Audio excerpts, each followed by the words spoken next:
আগামী মে মাসে মুক্তি পাচ্ছে শাবনূর অভিনীত পাগল মানুষ ছবিটি। এরই মধ্যে ছবির এডিটিং ও ডাবিং শেষ হয়েছে। আগামী মাসের প্রথম সপ্তাহে ছবিটি সেন্সর বোর্ডে জমা দেওয়ার কথা রয়েছে।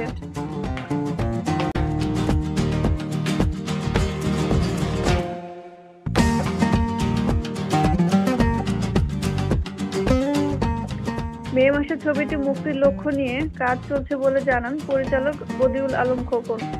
তিনি বলেন, ছবির সব কাজ শেষ, কয়েকটি শট দৃশ্যের পরিপূর্ণতার জন্য দরকার, সেগুলো নেওয়া হয়ে গেলে আগামী মাসে ছবিটি সেন্সর বোর্ডে জমা দেব। ছবিটি কয়েক বছর বসেছিল।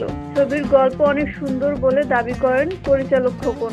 আর শাবনূরের অভিনয় নিয়ে তো বলার কিছু নেই, অনেকদিন তার কোনো ছবি মুক্তি পায়নি। আশা করি সামনের মে মাসে শাবনূরের সুন্দর একটি ছবি দর্শকের সামনে হাজির করতে পারব।